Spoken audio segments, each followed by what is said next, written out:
much do you still get called out for being like fake news? The biggest one we ever had was Tom Hanks one. That got picked up by the White House. It got about 5 million Wow. likes or impressions. You might still fool people every once in a while, but we don't try and do that. We're not worried about the woke culture. We're worried about, are we getting this right? As opposed to, worrying about getting cancelled.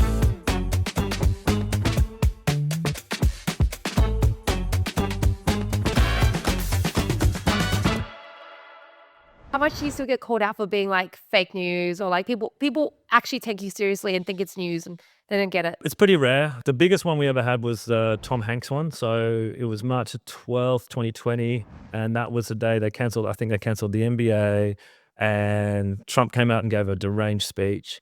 And and Tom Hanks was announced that he was in Queensland filming a movie and announced that he had COVID and was in hospital. That's right. So one of the boys wrote an article about them rolling out a Wilson volleyball, to keep Tom Hanks company. And that got picked up by the White House. I mean, I think that got about 5 million likes or impressions, etc. That was the last massive fake news thing. Now I think people are in on the gig. You might still fool people every once in a while, but we don't try and do that. I'm gonna segue into. I'm gonna make you live watch something.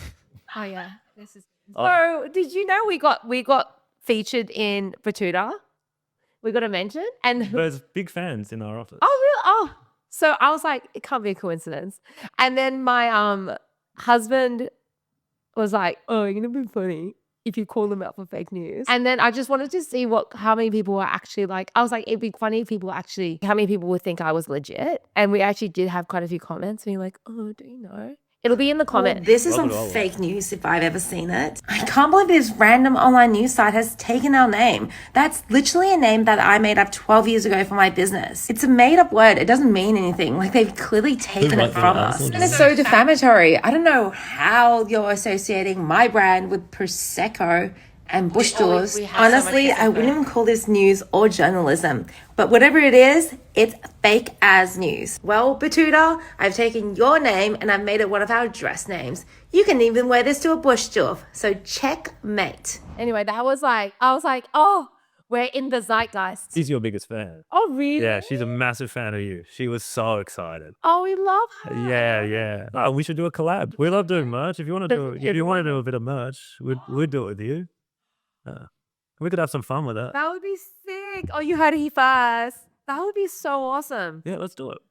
We'll talk after. Let's talk after. Oh my God. It's just got good. I mean, it's already been good, but this just World is going to be so happy. Spicy. Yeah. But no, there's like, anyway, the people are like, don't you know it's fake? I'm like, I love it. You did so well with that. That's a good bit of content. So Keith Dennett is the guy who works at the ad agency. He's very, Okay, well, he's very cross. Yeah. Do you think the content works like when it started off because of the Australian humor? Like when you started to see it go overseas, and you said London picked up a few things. Obviously, they've got a good sense of humor for the most part, but when the Americans got it, how did you find that? Yeah, I mean, only the fake stuff flies. We'd love to have a more of an international audience, but if you look at our audience in foreign countries, it's where expats live. It's Aussie, right? So it's a lot of people keep up with what's happening in Australia because of what they see on Batuta. So we're looking at doing a live show in LA next year and this year, sorry. I'm doing something really cool. We could go to the UK, we could go to Singapore, we could go to Hong Kong. All those places are places we could go and do some stuff. But in terms of it cutting through with the average American getting us content, not going to happen. Yeah. They don't consume enough Australian content. I can laugh at The Onion, but they can't laugh at Batuta. They're not going to get it. They don't have that context. Yeah. That's right. Yeah. You can't follow it. Like if you just get shared things. So what I find that anecdotally I get the most from people is they say, oh, I don't read about something in the news until you guys write about it. So we're kind of a news filter. So are they coming for our take? Not necessarily, because a lot of people just read the headline. But they go, oh, you've written about this subject.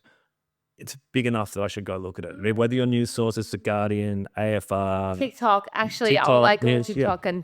Yeah, whatever your news source is, Yeah. you'll go look after we write about it. So we're kind of a news filter in that way. And that's a really good place to sit, I think. We've got about 2 million people who follow us on either EDM, Facebook, podcast, Instagram. And it's 20 to 60 is our demographic now.